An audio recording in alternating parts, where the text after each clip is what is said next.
436.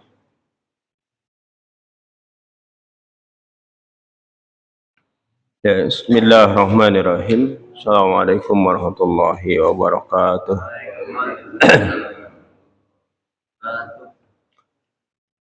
Alhamdulillah. Alhamdulillahilladzi arsala rasulahu bil huda wa dinil haqq liyudhhirahu 'ala ad-dini kullihi wa kafa billahi shahida. Asyhadu an la ilaha illallah wahdahu la syarikalah wa asyhadu anna Muhammadan abduhu wa rasuluh. Allahumma salli wa sallim ala sayyidina Muhammad wa ala alihi wa sahbihi ajma'in. Amma ba'du. Allahumma anfa'na bima 'allamtana wa 'allimna ma yanfa'una warzuqna fahman wa zidna ilman. Allahumma faqihna fid din wa 'allimna ta'wila. Allahumma arhamna bil Qur'an. Hadirin rahimakumullah, ya, alhamdulillah di kesempatan pagi yang diberkahi ini dengan karunia dan nikmat Allah Subhanahu wa taala kita bisa hadir kembali di masjid yang dimuliakan oleh Allah Subhanahu wa taala sebagai upaya kita melaksanakan apa yang menjadi kewajiban kita, yaitu memakmurkan masjid dengan berbagai macam aktivitas-aktivitas ketaatan kepada Allah Subhanahu wa taala,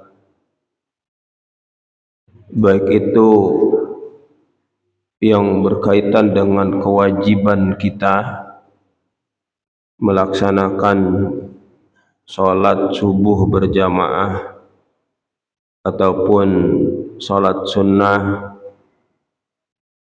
kemudian doa, zikir, ataupun dilanjutkan dengan mengkaji sebagian daripada ayat-ayat Allah Subhanahu wa taala.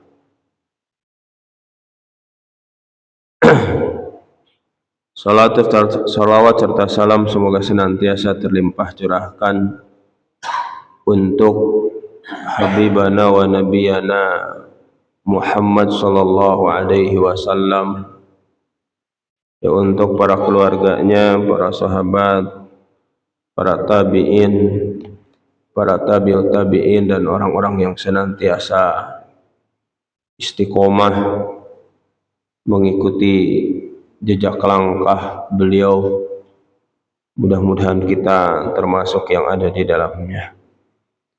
Amin. Ya, hadirin rahimakumullah, sebagai pengantar dan yang mengingatkan kepada kita semua sebagai umatnya Rasulullah sallallahu alaihi wasallam, umat Islam, umat yang terbaik yang dikeluarkan oleh Allah Subhanahu wa taala. Maka Rasulullah sallallahu alaihi wasallam, ya, berpesan bagi kita bahwasanya setiap muslim itu dia diwajibkan atau idealnya adalah menjadi orang-orang yang alim, ataupun ada orang-orang yang berilmu, orang yang mengerti, tahu terkait dengan ilmu-ilmu agama Islam ini. Ya Rasulullah Shallallahu Alaihi Wasallam bersabda, kun aliman au muta'alliman au sami'an au muhibban wala takun khamisan fatahlik. Yang artinya adalah kun aliman, jadilah kalian itu ada menjadi orang yang berilmu.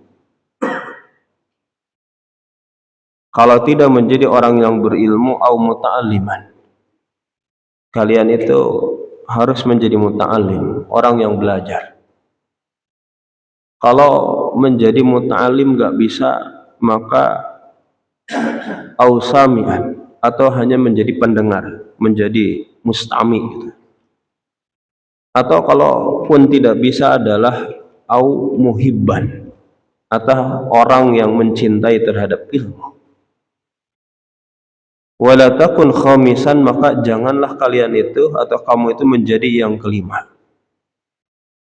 Fatahlik, maka kalau berada pada posisi yang kelima, fatahlik, maka pasti kamu itu akan menjadi binasa, akan menjadi hancur. Nah, jadi hadir rahimakumullah, ya, urutan umatnya Rasulullah Shallallahu Alaihi Wasallam terkait dengan ilmu itu adalah tadi pada 4 posisi. Itu pertama adalah harus kita, ya idealnya seluruh umatnya Rasulullah SAW itu ada dia menjadi orang alim. Ya. Kalau orang alim itu ya pasti harus belajar. Harus mungkin juga adalah mengerahkan waktu, tenaga, pikiran, bahkan dana sampai pada level menjadi orang alim itu. Ya. Yang kalau pesannya sebagian ulama itu adalah ilmu itu tidak akan diberikan atau memberikan seluruhnya kepada Anda kalau Anda tidak memberikan seluruhnya untuk mendapatkan ilmu itu. Ya. Nah, sehingga kalaupun alimnya tidak ada muta'alim, ada menjadi pelajar. Ya, menjadi orang yang terus menerus belajar. Nah, sehingga ya umatnya Rasulullah Shallallahu Alaihi Wasallam itu ya belajarnya tidak ada batas waktunya, minal mahdi ilal lahdi, itu dari buayan ilal lahdi sampai masuk liang lahat ataupun lubang lahat gitu. Ya, saking wajibnya untuk belajar tadi itu. Yang ketiganya itu sami, yaitu hanya sebagai pendengar saja. Ya, kalau belajar itu ada mungkin megang, ya ada alat tulisnya, ada bukunya, ada alat tulisnya yang kemudian kita mengulang murojaah, dan idealnya sebagai seorang muta'alim. Nah, kalau itu pun tidak bisa, maka jadilah muhibban, yang mencintai terhadap ilmu tadi itu. Ya, jadi hanya sekedar senang saja, bahagia, gembira kalau ada majelis ilmu itu. Nah, yang diwanti-wanti ataupun diperingatkan oleh Rasulullah SAW itu kalau jadi yang kelima. Kalau tidak jadi alim, tidak jadi muta'alim, tidak jadi sami, tidak jadi muhib, ya jadi apa? Pasti ada jadi jahil. Ya, jahil. Ada orang yang, mohon maaf, ada orang yang bodoh terhadap agama ini, terhadap ilmu ini. Pasti binasa. Yang pasti rusak. Rusak atau yang lebih bahaya itu adalah merusak terhadap kehidupan. Nah, maka jamaah rahimakumullah gitu, ya bagian daripada, ya, kalau sebagian ulama itu adalah bagian daripada upaya untuk mempersiapkan diri ketika belajar ilmu itu, ada salah satu yang harus jadi dasar motivasinya selain daripada memang Allah yang memerintahkannya. Ya, selain daripada Allah yang memerintahkannya, yang kedua adalah menghidupkan ilmu wa izalatil jahli. Menghidupkan ilmu ataupun menghilangkan ketidaktahuan. Itu adalah yang paling pentingnya. Ya. Yang paling penting, yang mendasari ketika kita itu belajar, ketika kita itu ada ngaji gitu. Nah, adalah tadi li izalatil jahli, untuk menghilangkan ketidaktahuan. kebodohan kita, kegelapan dan seterusnya. Nah, sehingga ya mungkin ketika diupayakan seperti itu, nah, maka ketika ya ilmu itu ada bertambah, mungkin juga keyakinannya tambah kuat, tambah kokoh, kemudian juga adalah amalnya bertambah, kualitasnya pun adalah bertambah, ya hatinya pun ada menjadi bersih. Nah, itu adalah mungkin hadirin rahimakumullah sebagai pengantar dan mengingat kepada kita semua terkait dengan menjadi dasar belajarnya kita itu. Nah, hadirin rahimakumullah, kita lanjutkan mungkin dengan melanjutkan dengan mengkaji ayat-ayat Allah Subhanahu wa taala. Ya, yang pada kesempatan ini kita akan masuk ke ayat 71 surat An-Nisa. Ya. Nah, Allah Subhanahu wa taala berfirman, a'udzu billahi minasyaitonir rajim. Ya ayyuhalladzina amanu khudhu hidrakum. Ya ayyuhalladzina amanu, wahai orang-orang yang beriman. Ya. Khudhu hidrakum, kata Allah. Khudhu hidrakum itu maknanya ada khudhu silahakum wahtarisu minal aduwi wala tumkinuhu min anfusikum. Wahai orang-orang yang beriman, maka ambillah oleh kalian. Ya, ambillah oleh kalian apa? Silahakum. Ada senjata-senjata kalian. Dalam rangka apa? Yang kemudian wahtarisu minal adu. Dalam rangka adalah untuk melindungi diri ataupun ada melawan terhadap musuh-musuh kalian. Ya. Yang kemudian Allah memerintahkan di ayat ini itu fanfiru subatin. Maka berlarilah kalian atau berangkatlah kalian, ya. Inhadu ila qitali aduwikum wa khruju lil harbi jama'atin mutafarriqatan. Bangkitlah kalian itu untuk memerangi musuh-musuh kalian. Ya. Dan keluarlah kalian lil harbi jama'atin mutafarriqah. Keluarlah kalian, berangkatlah kalian untuk berperang, baik itu ketika berangkat itu jama'atin. Ya, secara bergelombang, ya. Secara bergelombang, berkelompok-kelompok, kemudian secara bergelombang ketika berangkatnya itu. Awin firu jami'an, ataupun adalah berangkatnya itu, berangkatlah kalian itu ada jami'an seluruhnya. Ya. Berangkatlah kalian itu jami'an, ada seluruhnya, bareng-bareng semuanya ada berangkat dalam satu waktu itu. Ya, hadirin rahimakumullah, mungkin ya terkait dengan ayat-ayat yang seperti ini, ya kita sudah ya banyak membaca ayat-ayat yang Allah Subhanahu wa taala memerintahkan ya kepada umat Islam. Ya, umat Islam itu adalah mereka adalah harus memiliki persiapan. Mereka harus memiliki kekuatan. Ya, memiliki kekuatan yang dalam kondisi-kondisi tertentu bahwasanya mereka itu akan dihadapkan kepada keadaan-keadaan seperti tadi. Ya. Yang kalau mereka itu tidak memiliki persiapan, kekuatan untuk menghadapi kondisi-kondisi seperti tadi. Ya, sedangkan orang-orang kafir, mereka pun ada memiliki persiapan, mereka pun ada menyiapkan kekuatan yang bisa jadi ada suatu waktu bahwasanya mereka melakukan serangan terhadap umat Islam, yang ketika umat Islam adalah tidak memiliki persiapan-persiapan tadi, maka amat sangat mudah mereka itu adalah dihilangkan ataupun adalah dikalahkan itu. Nah, jamaah rahimakumullah, ya diakui ataukah tidak bahwasanya realitas kehidupan, ya realitas kehidupan manusia itu secara umumnya ada yang disebut dengan permusuhan di tengah-tengah, yang antara satu dengan yang lainnya, Mereka itu ada ingin saling mengalahkan, ingin berkuasa, yang kemudian kekuasaan itu akan didapatkan. Itu salah satunya ada dengan cara mengalahkan yang lainnya.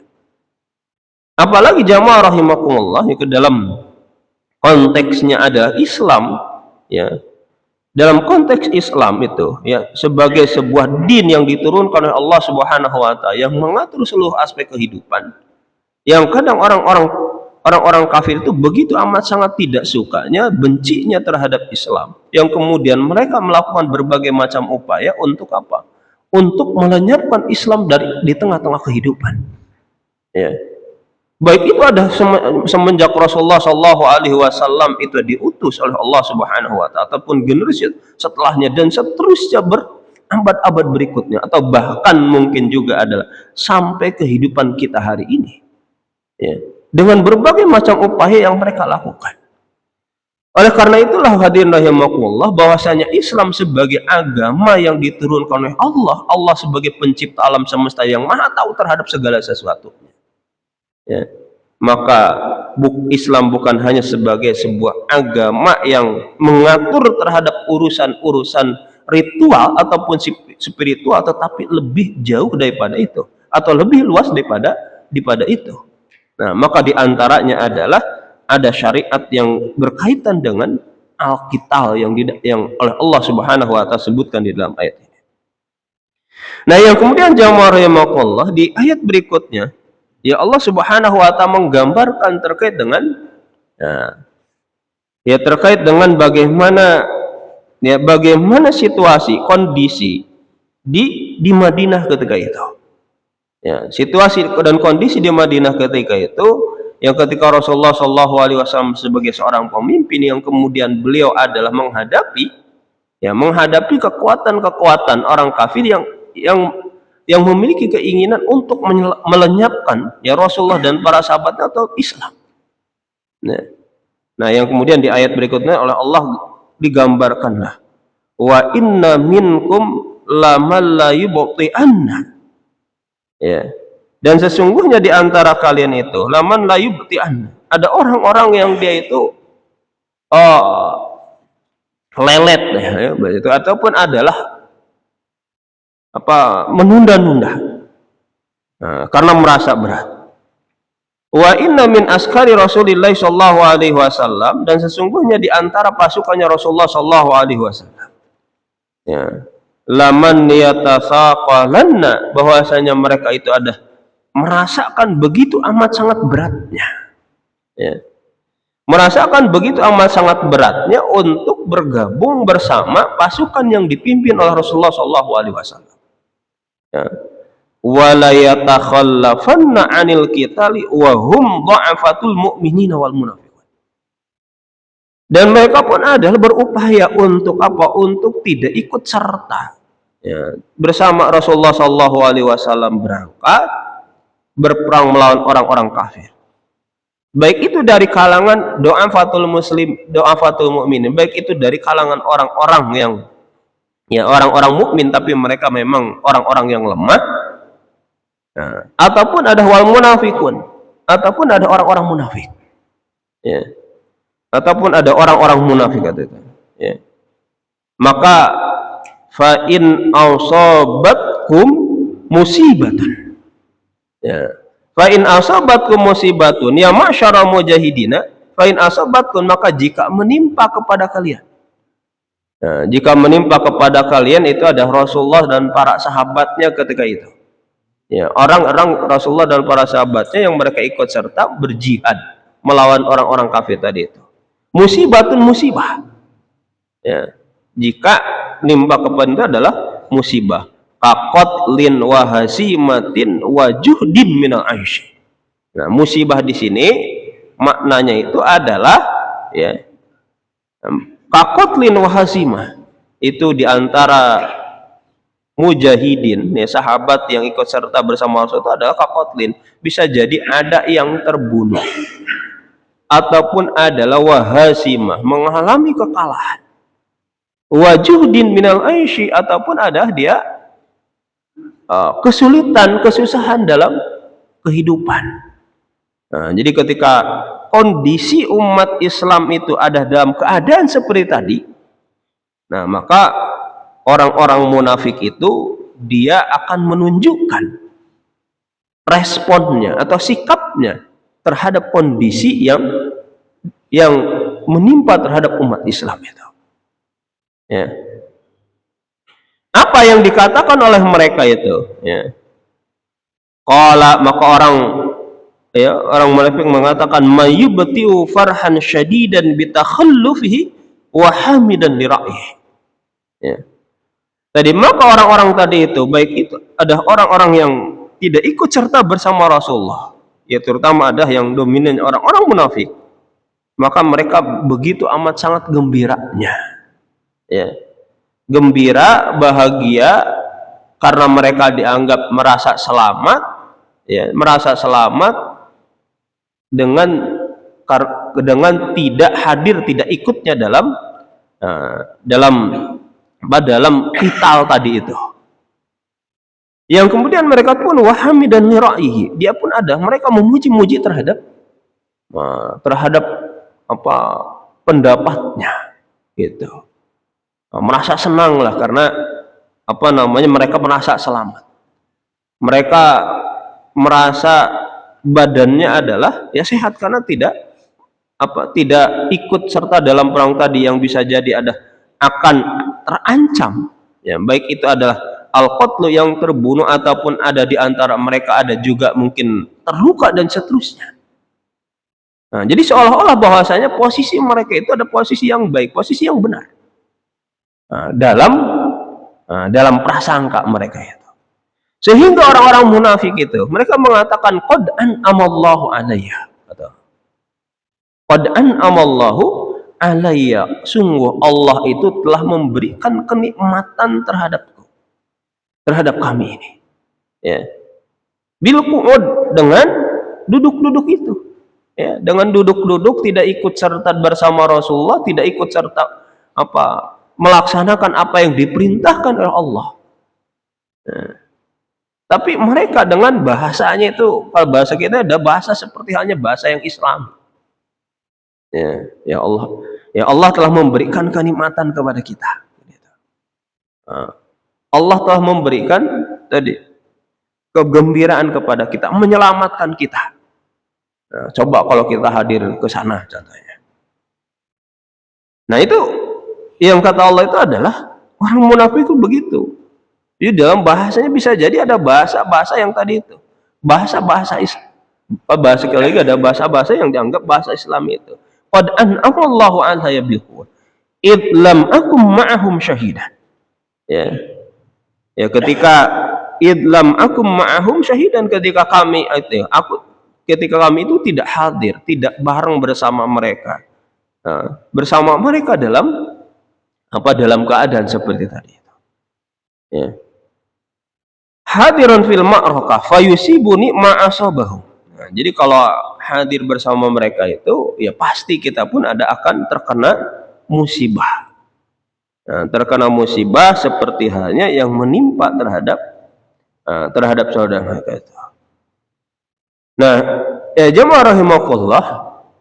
Nah, itulah contohnya. Mungkin ayat ini Allah Subhanahu wa taala itu ingin menampakkan, menunjukkan terkait dengan karakteristik daripada tadi orang-orang yang menyepelekan terhadap syariat ataupun ada orang-orang munafik itu. Ya. Orang-orang munafik. Jadi orang-orang munafik itu tadi biasanya ada segala sesuatu diukur. Segala sesuatu itu diukur ada dengan keuntungan-keuntungan, kenikmatan-kenikmatan jasa dibuat pribadinya masing-masing, buat dianya. Ya, bukan bukan diukur oleh ketaatan, diukur oleh ibadah yang melaksanakan terhadap perintah Allah dan Rasul-Nya. Tetapi ada tadi diukur oleh kesenangan-kesenangan dianya. Dengan biasanya dan menisbatkan segala sesuatu ada kepada Allah juga. Nah, mereka itu maksudnya. Nah, yang kemudian jamaah rahimakumullah, ka'allam takum bainakum wa bainahu mawaddah. Ya. Ya, seolah-olah tidak ada di antara kalian dan di antara mereka itu adalah mawaddah, adalah kecintaan. Yaitu seolah-olah di antara kalian orang beriman dan orang-orang munafik itu tidak ada mawaddahnya. Itu artinya adalah kecintaan di antara itu. Ya. Itu dengan ungkapan orang-orang munafik seperti tadi, itu bukan menunjukkan sebuah simpati, dukungan, pembelaan. Justru adalah mereka merasa bebas melepaskan diri dari apa yang menimpa ataupun yang terjadi terhadap orang-orang yang beriman itu. Nah, sehingga jamaah rahimakumullah, dalam penjelasannya, penjelasan Imam An-Nawawi terkait dengan ayat ini, beliau mengatakan bahwasanya ayat ini itu adalah berupa at-ta'ajjub, berupa kalimat yang isinya itu adalah sebuah keheranan. Keheranan terhadap sikap kok ada orang yang mengaku beriman itu ada seperti itu. Sehingga dimaknai oleh beliau itu adalah unzuru ila ma yaqulu hadzal munafiq ka'annahu laisa bainakum ayyuhal mu'minuna wa bainal munafiqi sillatun fid dini wa ma'rifatu fi suhbah. Nah, maka seolah-olah di dalam ayat ini Allah Subhanahu wa taala mengatakan, maka unzuru, lihatlah atau perhatikanlah oleh kalian, lihatlah dan perhatikan oleh kalian ma yaqulu hadzal munafiqu, apa yang dikatakan oleh orang-orang munafik, ka'annahu laisa bainakum ayyuhal mu'minuna wa bainal munafiqi sillatun fiddin. Seolah-olah di antara kalian, wahai orang-orang yang beriman dan orang-orang munafik itu tidak ada sillatun, tidak ada hubungan sama sekali dalam urusan agama. Wa ma'rifatun fi subbah, tidak ada yang disebut seolah-olah pun tidak ada ma'rifah. Tidak dikenal adanya persahabatan ataupun pertemanan. Padahal contohnya tadi itu adalah mereka mengaku sama-sama sudah beriman keduanya. Tapi penampakannya itu seolah ada bahwasanya yang dituntut daripada keimanan itu tidak ada pada diri mereka itu. Ciri daripada orang yang beriman itu adalah bahwasanya kalbun yani yashuddu ba'dhuhu ba'dhan. Antara satu mukmin dengan mukmin yang lain itu diibaratkan seperti halnya bangunan. Yang antara satu yang sebagian yang sebagiannya terhadap yang sebagian itu ada saling mengokohkan, saling menguatkan. Antara satu bagian daripada bangunan tadi dengan bangunan yang lainnya. Kalau contohnya dia tidak saling mengokohkan, pasti mungkin akan roboh dari bangunan tadi itu. Atau bahwasanya Rasulullah SAW mengumpamakan bahwa orang yang beriman itu, orang-orang mukmin, orang-orang yang beriman itu, dalam perkara kecintaan mereka, dalam perkara tarohumnya, saling kasih sayang di antara mereka itu, kal jasadil wahid, yang Rasulullah disebutkan kal jasadil wahid, diumpamakan seperti halnya satu tubuh. Maka ketika satu tubuhnya bagian daripada tubuh itu sakit, maka yang merasakan itu bukan hanya satu bagian tadi itu, tapi seluruh bagian daripada tubuh itu akan merasakan sakitnya, ataupun akan merasakan efek daripada sakit daripada sebagian tubuh tadi itu. Nah, maka idealnya bahwasanya orang beriman itu ada seperti itu. Tapi kalau ada tadi itu mungkin dalam ayat ini itu, kalau ada orang yang mengaku beriman tetapi tidak seperti halnya yang digambarkan oleh Rasulullah SAW, gembira, senang ketika ada sebagian mukminnya ada terkena musibah ataupun terkena oleh perbuatan negatif, apalagi perbuatan negatif itu yang dilakukan oleh orang-orang kafir. Maka itu adalah tidak ubahnya seperti halnya orang-orang munafik yang ada pada masa Rasulullah SAW. Nah, mungkin itu adalah yang menjadi peringatan ya, mengingatkan kepada kita ya agar senantiasa mungkin menjaga ya sesama mukmin itu adalah menjaga persaudaraan di antara orang-orang yang beriman. Nah, maka jamaah rahimakumullah yang selanjutnya itu ya laitani kuntu ma'ahum. Ya laitani kuntu ma'ahum fa'afuza fawzan azim. Ya. Seandainya jamaah rahimakumullah ya. Ya seandainya aku ini ada bersama mereka, fa'afuza fawzan aziman, maka aku akan mendapatkan kemenangan ya, dengan kemenangan aziman yang besar itu. Wa usibu ghanaima katsiratan. Ya. Yang wa akhudhu hadzan wafiran. Ya. Yang kemudian kalau ini sebaliknya, kalau itu umat Islamnya tadi ada menang dalam peperangan melawan orang kafir tadi, mereka hadir bersama umat Islam itu, maka mereka pun ada berandai-andai ya,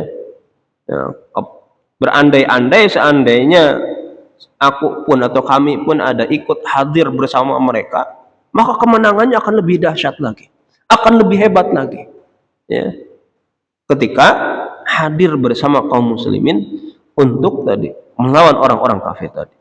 Bahkan fausibu ghanaima katsiratan wa akhudhu hadzan wafiran. Ya akan mendapatkan ghanimah yang sangat luar biasa banyaknya, yang kemudian juga akan mendapatkan bagian yang banyak juga daripada harta ghanimah yang didapatkan ketika dalam peperangan melawan orang-orang kafir tersebut. Ya jamaah rahimakumullah kan. Ya, begitulah ya Allah Subhanahu wa taala yang menggambarkan di dalam ayatnya, baik itu ada berupa perintahnya ataupun larangannya ataupun ada sikap-sikap ya. Sikap-sikap yang ditunjukkan oleh orang yang hidup, terutama ada orang yang hidup ketika Quran itu ada diturunkan. Ya. Apakah itu adalah bagaimana sikapnya orang-orang yang beriman? Bagaimana sikapnya ada orang-orang munafik ketika adanya ayat-ayat Allah atau Al-Quran yang diturunkan di tengah-tengah mereka, baik itu berupa perintah ataupun ada berupa larangannya, maka akan sangat nampak sikap yang ditunjukkan oleh mereka ketika ayat-ayat itu diturunkan oleh Allah Subhanahu wa taala. Ya sudah barang tentu bahwasanya jamaah rahimakumullah, ayat Quran tadi diturunkan bukanlah khusus bagi mereka itu. Ya, tidaklah terikat oleh waktu ketika itu, tetapi adalah menjadi pelajaran ya. Pelajaran yang harus kita petik, pelajaran yang harus kita ambil, bahwa kita adalah harus bersikap seperti halnya generasi sahabat Rasulullah SAW, orang yang beriman, yang menerima kemudian tunduk dan patuh terhadap ayat-ayat Allah Subhanahu wa taala. Yang pelajaran pentingnya pun ada, kita harus menjauhi sikap seperti hanya sikap yang ditunjukkan oleh orang-orang munafik. Ya. Orang-orang yang mengaku beriman tapi begitu sangat beratnya untuk menerima, untuk tunduk, untuk patuh, untuk menjalankan terhadap perintah-perintah Allah ataupun menjauhi terhadap apa yang dilarang oleh Allah Subhanahu wa taala. Ya. Yang kemudian jamaah rahimakumullah, ya ketika kita sudah mendapatkan membaca ayat tadi itu ada menjadi cerminan, menjadi arah petunjuk bagi kehidupan kita di dunia ini. Ya, yang tadi siapakah orang yang dia itu sudah betul-betul mengharapkan keberkahan kehidupan yang sebenarnya ataupun ada berharap ingin mendapatkan pahala dari Allah Subhanahu wa taala yang besar dan ingin mendapatkan ridha-Nya Allah Subhanahu wa taala di dalam kehidupannya. Nah, itu adalah berangkat daripada mengikuti petunjuk Allah, yaitu di dalam Al-Qur'an ataupun di dalam sunnahnya Rasulullah sallallahu alaihi wasallam. Ya hadirin rahimakumullah, mungkin itu yang bisa disampaikan sebagai pengantar daripada materi pada kesempatan pagi ini. Mungkin ada yang ditanyakan, didiskusikan, kami persilahkan. Wallahu a'lam bishawab.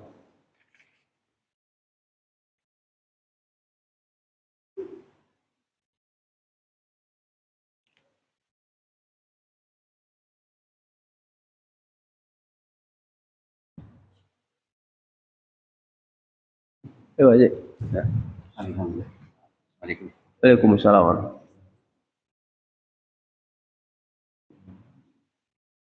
Ya, silakan. Mungkin bebas saja pertanyaannya.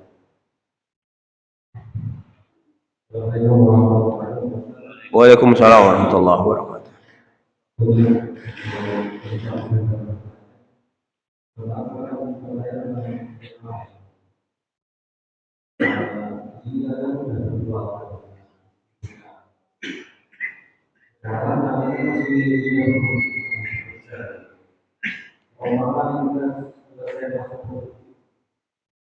Kita punya tiga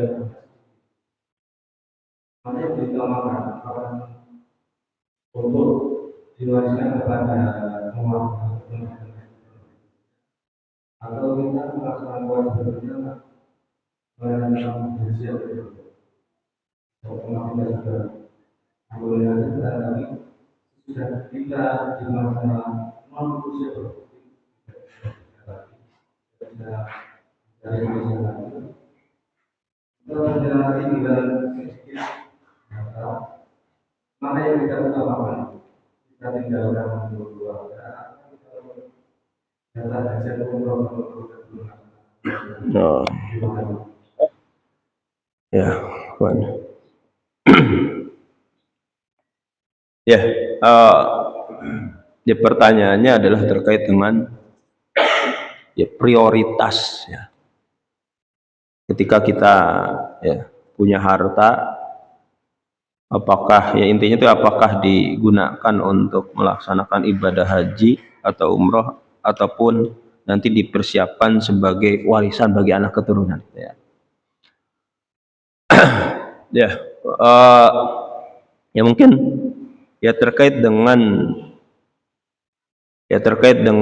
pengelolaan harta yang kita miliki. Mungkin kalau Al-Fakir ini.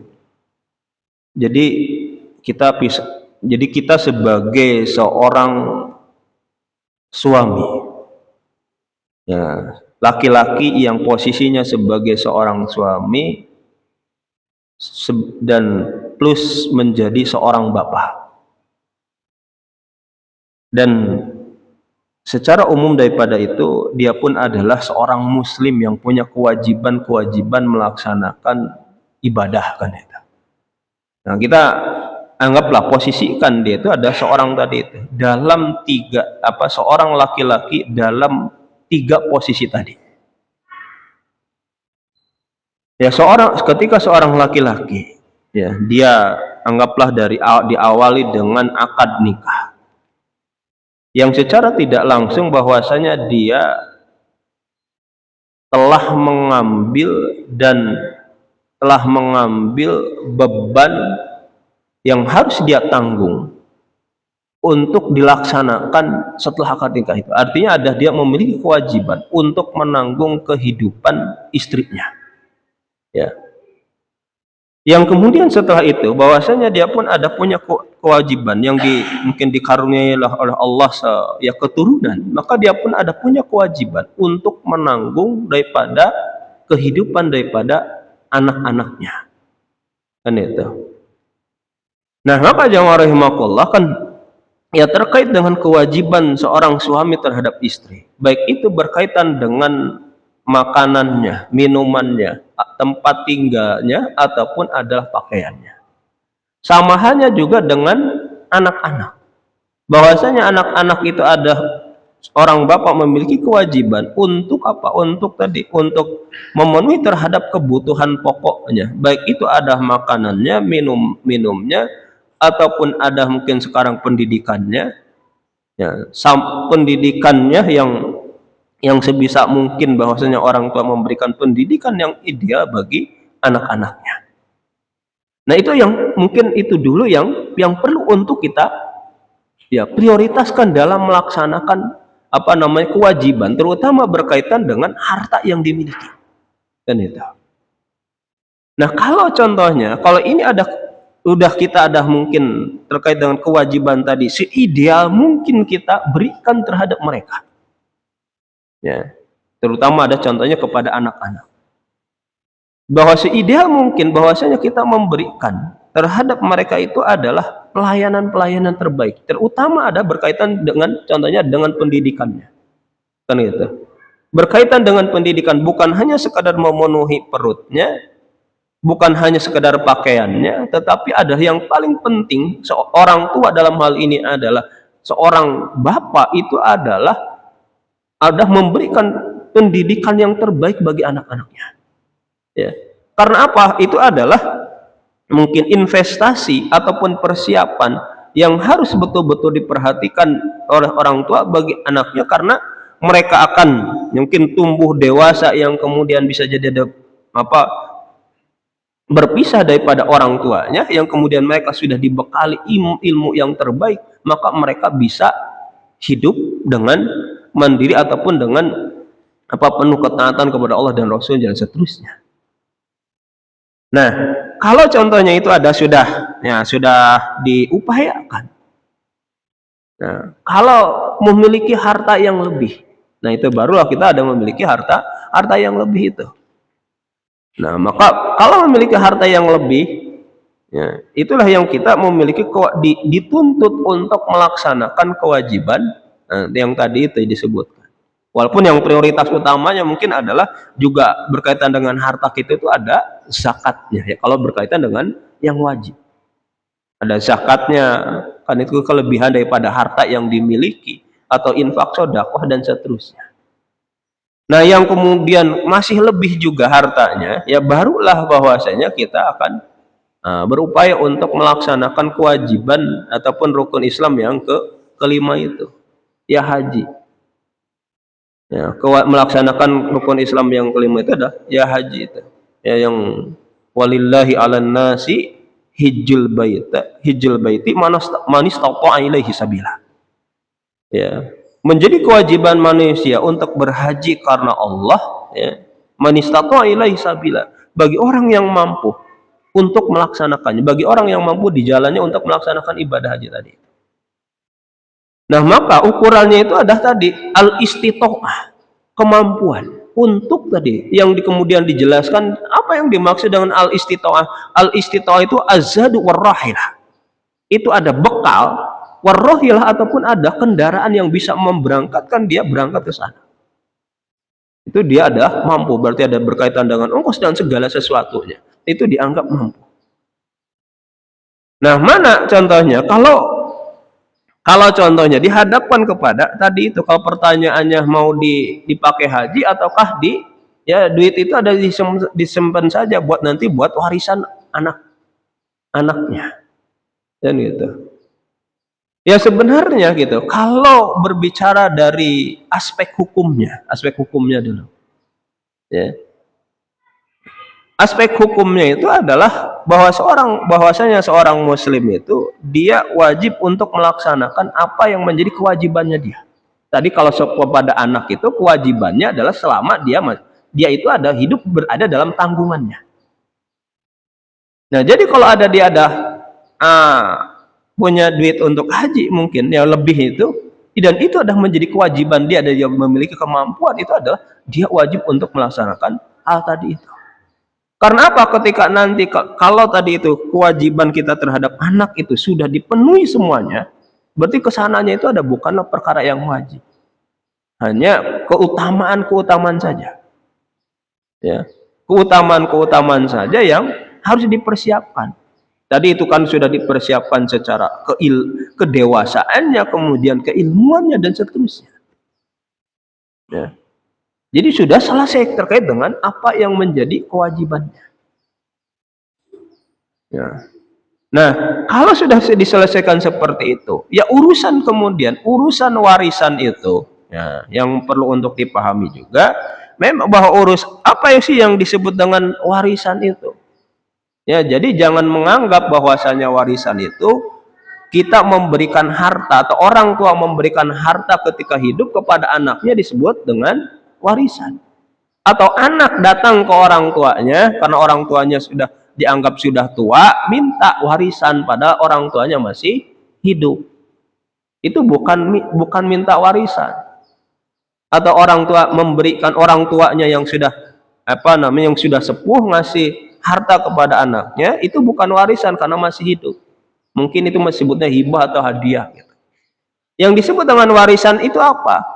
Ya, harta warisan yang disebut dalam fikih itu ada tirkah, tarikah atau al-mithras, itu adalah ma khalafahul mayyitu. Jadi sesuatu yang ditinggalkan oleh mayit.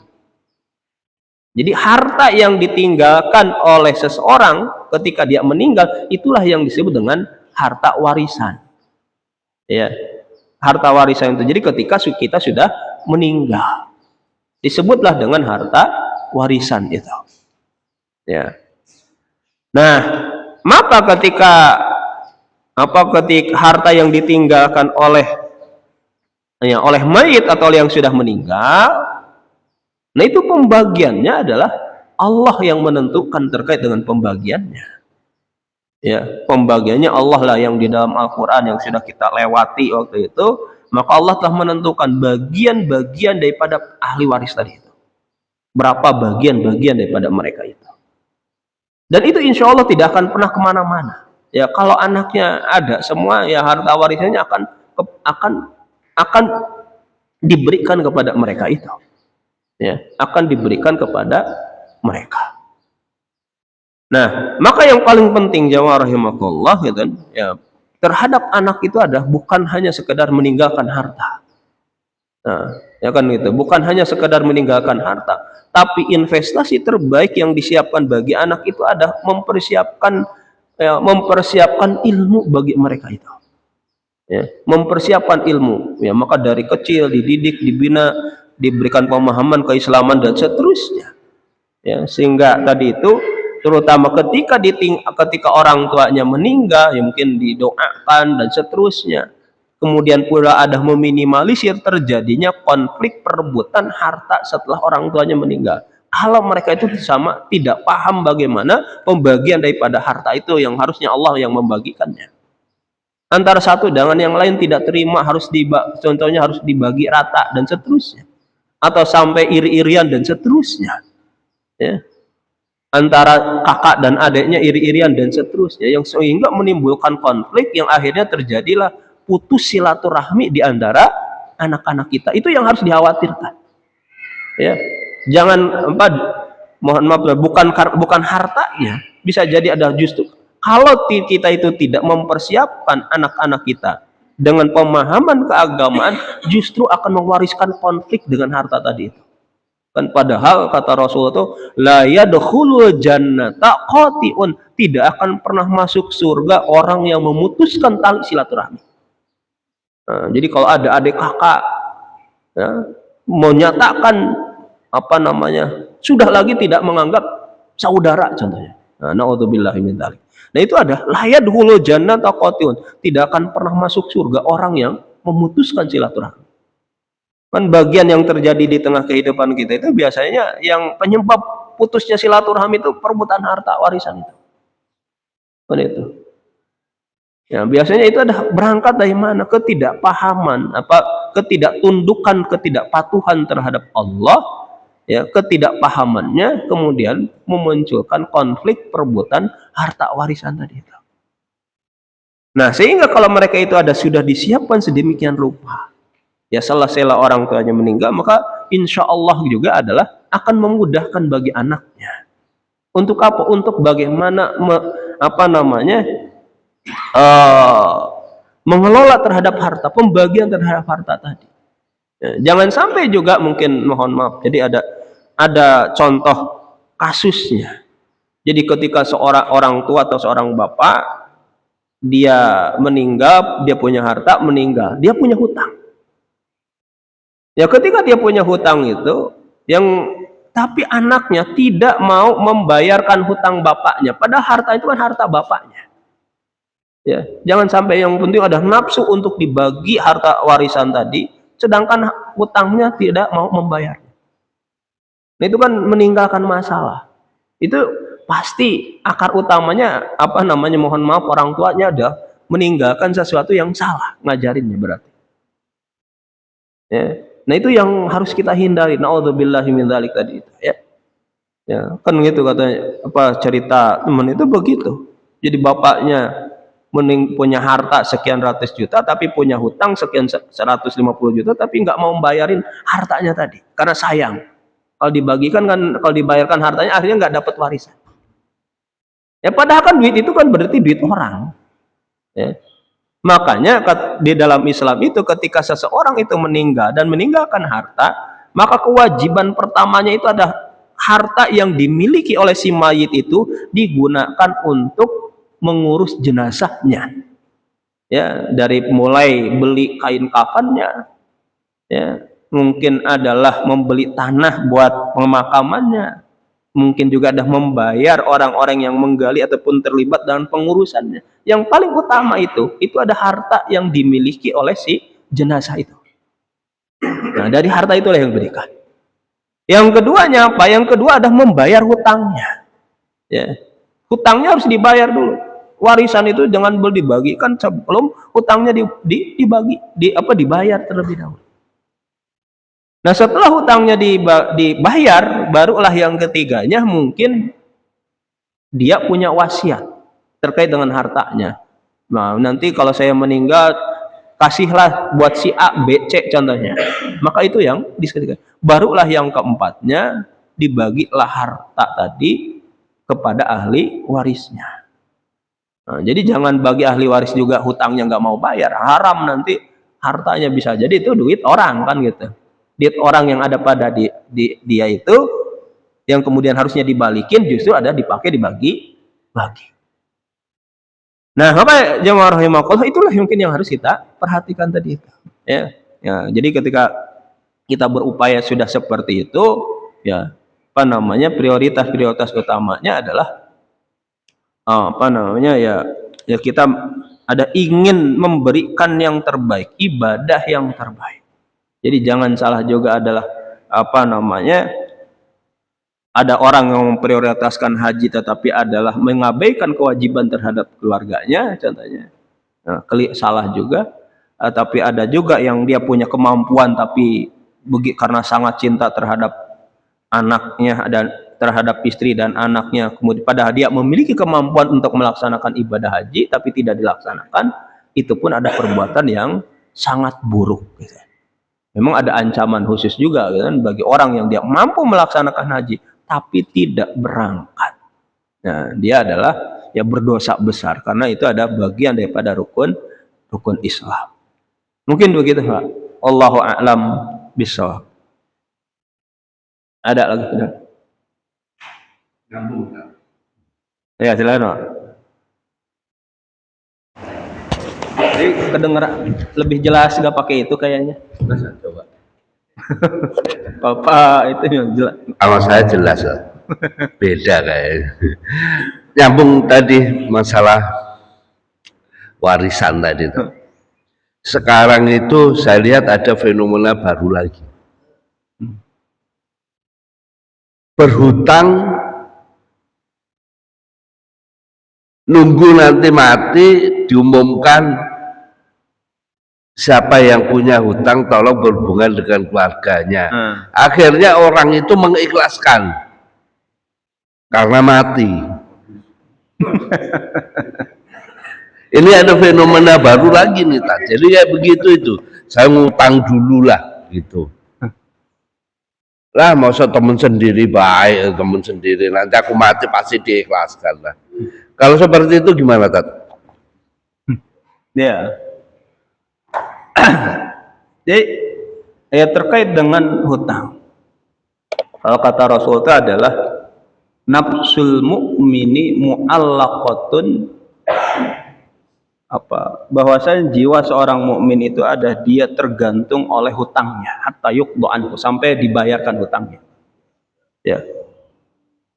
Jadi kalau Rasulullah mengatakan bahwasanya orang yang jihad di jalan Allah kemudian wafat, meninggal, mendapatkan gelar syahid. Maka orang yang yang syahid itu akan diampuni seluruh dosanya, bahkan bisa mengajak keluarganya. Illa dain, kecuali ada hutangnya. Jadi kalau orang mati syahid saja, ya, kalau dia punya hutang tidak bisa diampuni hutangnya. Karena apa? Karena itu hutang itu berkaitan dengan hak orang lain. Maka hak orang lain itu tidak akan pernah hilang, tidak akan pernah tidak akan pernah lunas kalau tidak dibayar. Jadi dalam Islam itu memang tidak boleh menyepelekan, mengabaikan terkait dengan hak orang lain, apalagi terkait dengan hutang itu. Ya. Nah, itu yang pertama. Nah, jadi sebisa mungkin kepada siapapun bahwasanya kita itu kalau punya hutang harus dibayar. Jangan yang kedua itu tidak boleh ada niatan sama sekali tidak mau bayar hutang sampai mati contohnya. Karena kalau sudah mati susah ditagihnya. Ada kesempatan berikutnya di akhirat ditagihnya. Ya. Nggak akan bisa lari kalau dalam Islam. Lari kemana? Ya. Nanti kalau sudah mati tenang, nggak akan tenang setelah mati itu. Ya. Kan kalau di dalam Quran jangankan mati itu ada sesuatu yang sangat luar biasa, dahsyat dan beratnya. Ketika matinya di dalam Quran itu bagaimana Allah menggambarkan matinya orang-orang zalim. Ya. Dipukulin sama malaikat itu. Kan itu. Ketika matinya begitu, belum lagi sudah masuk kubur dan seterusnya, apalagi meninggalkan beban kepada orang. Nah, jadi gak boleh orang-orang muslim itu berpikiran kalau sudah mati dianggap selesai. Bagi dianya susah, bagi orang yang nagihnya, tapi bagi dianya tidak selesai, justru tambah beban. Ya, apalagi nanti doanya buruk semua kan, yang punya dia nggak bisa nagih gitu kan, kurang ajar gitu. Hutang belum dibayar udah mati duluan gitu. Kan diumumkan diikhlaskan. Nah, itu lain lagi nanti. Belum nyampe situ belum. Kan begitu dulu pasti. Apakah benar ikhlas atau enggak? Kan nggak tahu. Soalan berikutnya susah. Kepaksa biasanya itu udah kepaksa. Nah, itu adalah yang perlu untuk diperhatikan. Ya. Ya, maka itu ya jamaah rahimakumullah. Sehingga tidak boleh contohnya setidak mampu sekalipun itu tidak boleh ada niatan untuk tidak mau bayar hutang. Nah, jadi dalam hadis itu Rasul memang ya dijelaskan oleh Rasulullah. Nanti ada orang yang dibayar oleh Allah hutangnya. Jadi kalau nanti di dunia ini punya hutang belum diselesaikan tadi itu bahkan tidak diikhlaskan. Nah, ini ngomong tidak diikhlaskan. Tetap tidak ridha pokoknya, nanti mau ditagih di akhirat. Nah, maka kalau ada orang muslim yang dia itu adalah dia punya niatan betul ingin membayar hutang, tapi ternyata dalam kehidupannya begitu amat sangat sulit sehingga tidak mampu untuk membayarnya.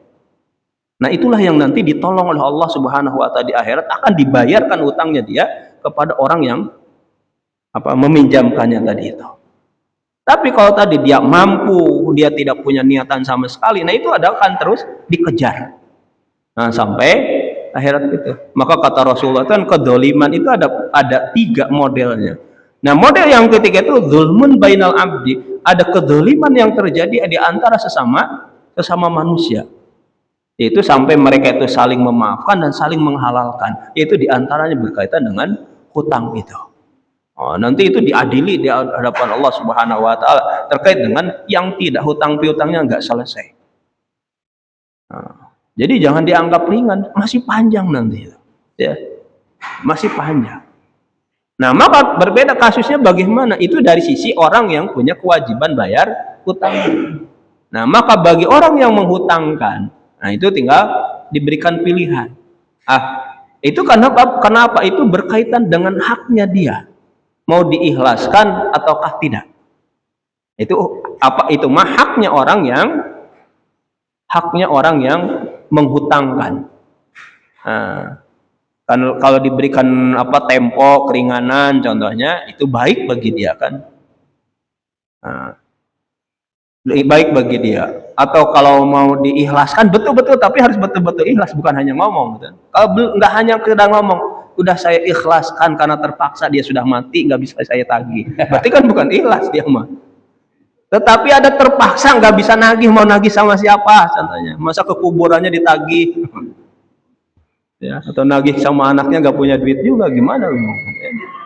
Nah itu berarti nggak ikhlas itu mah. Yang namanya ikhlas itu kan betul bebas, betul-betul bebas tanpa beban sama sekali dia itu. Gak usah diungkit-ungkit nanti itu. Jangan dia pas mati masih punya hutang sama saya. Tapi saya ikhlaskan sajalah karena mau nagih sama siapa. Kan itu bukan ikhlas berarti. Karena dia masih bercerita ingin nagih karena mati aja dia itu. Ya. Jadi kan namanya ikhlas itu berarti ada membebaskan tanggung jawab kewajiban dia akan hutangnya. Ya, kalau sudah begitu ya sudah selesai. Maka orang yang punya menghutangkan tadi itu insya Allah akan mendapatkan pahala besar dari Allah. Ya, diganti. Ya, si orang yang tadi itu, orang yang punya hutangnya akan dimaafkan oleh Allah. Itu keutamaannya. Ya. Nah, kalau tidak ya nanti pokoknya tetaplah akan oleh Allah akan diadili dua-duanya. Nah, maka itu Islam sangat luar biasa memperhatikan terkait dengan hak-hak manusia, ya siapapun dia itu harus manusia. Nah, maka sekali lagi jangan punya pikiran-pikiran seperti tadi itu. Kalau sudah anggap sudah mati sudah selesai, bukan selesai itu tambah persoalan bagi kehidupannya.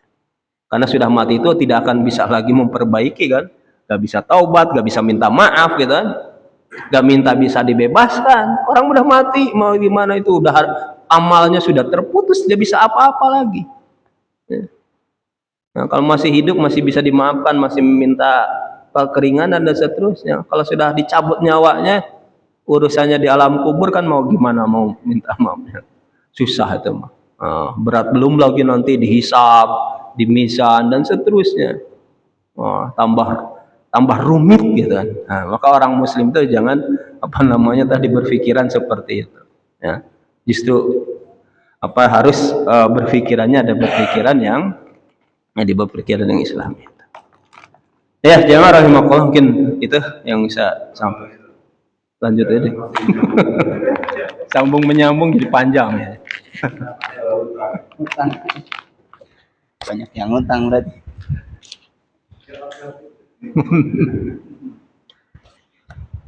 Ini juga yang saya alami. Assalamualaikum warahmatullahi wabarakatuh. Waalaikumsalam warahmatullahi wabarakatuh. Ini berkaitan utang piutang juga, Tan. Kita pegawai itu diberikan kesempatan untuk kredit atau pinjam di bank, di mana kita gaji kita ngambil di bank tersebut, sehingga kalau kita pinjam terus ada namanya asuransi, nggak tahu persentasenya berapa. Saya tanya, ini asuransi untuk apa? Itu sebagai jaminan, penjamin, namanya LPS itu, lembaga penjamin simpanan. Kita maunya utang 100 juta dalam jangka 5 tahun mungkin. Ini kalau di tengah perjalanan kita berutang ini meninggal, itu nanti putus lunas. Itu ada akadnya itu.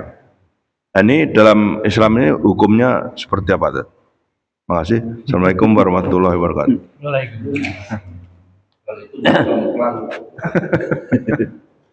Ya, yang pertama mungkin yang perlu untuk kita dalami itu, ya karena tadi ya kita berangkat dari hutang piutang dan kita ngambil dan memanfaatkan harta orang lain, kan itu, yang itu kan jadilah pindah. Aslinya kan milik orang, hanya kita ngambil dan memanfaatkan. Yang kemudian kita itu punya beban untuk mengembalikan apa yang menjadi hak orang itu, kan itu.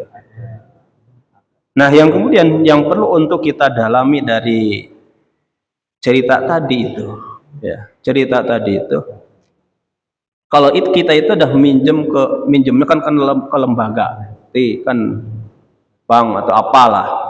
Dan lembaga itu mungkin ya, lembaga itu kan bukan pemilik harta yang hakiki, harta yang sebenarnya dia. Kan dia juga hanya sebagai mungkin yang ngumpulin duit orang.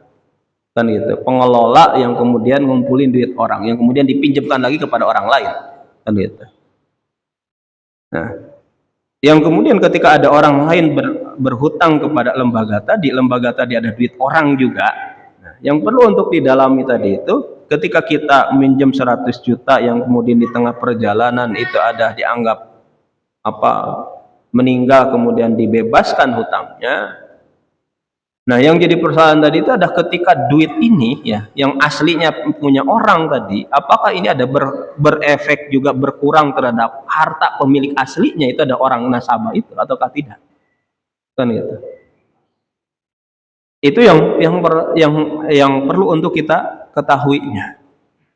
Nah, jangan sampai ini ada orang meninggal ini dianggap lunas oleh lembaga tadi, tetapi hak orang akhirnya tidak terpenuhi karena dipakai ini. Kan gitu.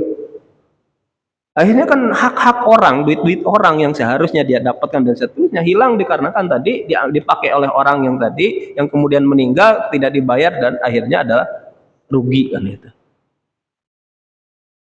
Nah, kan itu yang perlu untuk. Nah, kalau kondisinya seperti tadi contohnya, ya kondisinya seperti tadi ya tetap berarti walaupun tidak secara langsung dia itu ada berdosa, yang dosanya adalah bisa jadi ada lembaga tadi itu. Nah, kalau contohnya adalah seperti itu. Nah, tapi kalau itu ada dianggap tidak mengurangi terhadap hak-hak orang lain dengan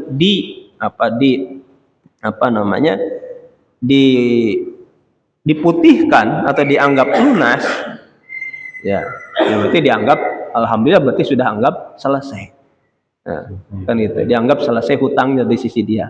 Cuman yang punya beban nanti ada si lembaga tadi, pokoknya terhadap yang lain, terhadap orang lain. Ya, karena dia berhutangnya kepada lembaga tadi itu. Nah, tinggal si lembaga tadi itu yang itunya jangan sampai zalim terhadap yang lain, hartanya dipakai kemudian ketika butuh susah untuk diambilnya dan seterusnya karena alasan ABC dan seterusnya gitu. Ataupun adalah dengan pengembangan hartanya yang tidak sesuai dengan syariat contohnya, ya, dan seterusnya. Nah, mungkin kalau dari sisi orang yang berhutang yang dianggap lunas ya seneng aja kan gitu. Nah, tapi yang khawatir jangan sampai duit orangnya itu tadi yang dianggap ada terzolimi disebabkan kita itu, ya walaupun tidak secara langsung. Nah, mungkin itulah poin-poin yang perlu untuk kita dalami, kita pahami terlebih dahulu terkait dengan akad-akad utang piutang dalam persoalan seperti tadi. Mungkin itu dulu mungkin yang kita bisa kaji pada kesempatan pagi ini. Kurang lebihnya mohon maaf dan terima kasih atas segala perhatiannya. Wabillahi taufiq wal hidayah. Subhanakallahumma bihamdika asyhadu an la ilaha illa anta astaghfiruka wa atubu ilaik. Walhamdulillahirabbil alamin. Assalamualaikum warahmatullahi wabarakatuh. Waalaikumsalam. Baru sekarang.